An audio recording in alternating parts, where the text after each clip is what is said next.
Well, this was totally the best kept secret ever. I mean, it's not like we had any idea at all that this was going to be happening. It's not like there were, I don't know, leaks that made it to news websites a while ago, or a ratings board in South Korea giving us the title of this, or the entire logos being found in the RGL files after an update earlier this week.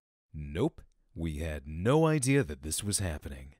Anywho, the official reveal of Grand Theft Auto The Trilogy, the Definitive Edition, is a pretty major announcement out of Rockstar. You can tell because their website crashed earlier from everyone jumping on all at once. Thankfully it's up now, so we can have a look at what Rockstar have to say about this. Besides thanking everyone for being fans over the years, according to them, GTA The Trilogy The Definitive Edition will feature graphical improvements and modern gameplay enhancements for all three titles, while still maintaining the classic look and feel of the originals. For something like this, I would imagine that graphical improvements were probably always a given, but I wonder how exactly this is going to look when they say that it maintains the look and feel of the original titles. When it comes to the modern gameplay enhancements, I hope this means that the aiming and weapon mechanics have been just completely redone. Manual aiming on GTA 3 and Vice City on consoles would be much appreciated, and an updated auto-aim that doesn't suck would be nice too. I wonder if this means that we might see ragdoll physics as well. Oh, and a photo mode would really be nice too, that way we can actually have a really nice look at some of those fancy new graphics that these are supposedly getting, and take some nice pictures while we're at it. But as far as the graphics go, I'm just hoping they don't go for one of those high-def cartoony looks, where the environments look good but then the character models look kinda strange.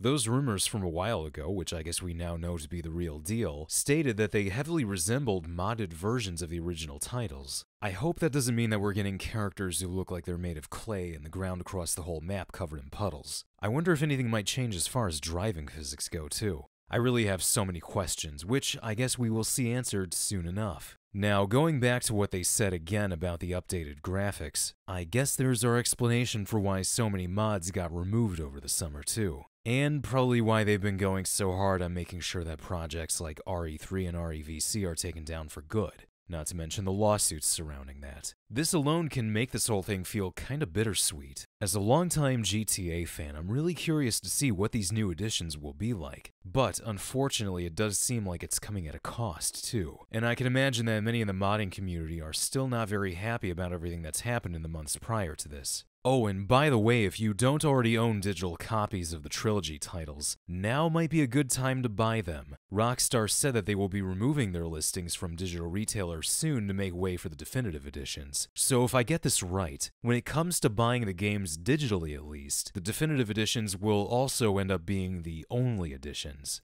I'm not sure why they would do this, since if the definitive edition really is going to be different enough from the originals, wouldn't it be good to have them available anyway? Maybe at a steep discount? Saints Row the Third still has its original edition up, despite the fact that the remaster is available. Same with Mafia 2. So just for the sake of preservation, it might be a good idea to get the original GTA Trilogy while it's still up. That way you can at least have them on hand. Vadim M on Twitter raised a few very good points about this. He mentions that the PC versions of the trilogy were never the best versions, and they always required fan-made mods and patches in order for them to even run properly half the time. However, the PS2 versions of the game, which work perfectly fine for the most part on PS4, would fall victim to these removals. Vadim also pointed out the likelihood that this could affect modding in a negative way. Mods for these games were made with renderware in mind. But with the changes to the engine that these games are likely going to have, there's a chance that mods and modding tools could end up being completely incompatible with the definitive edition.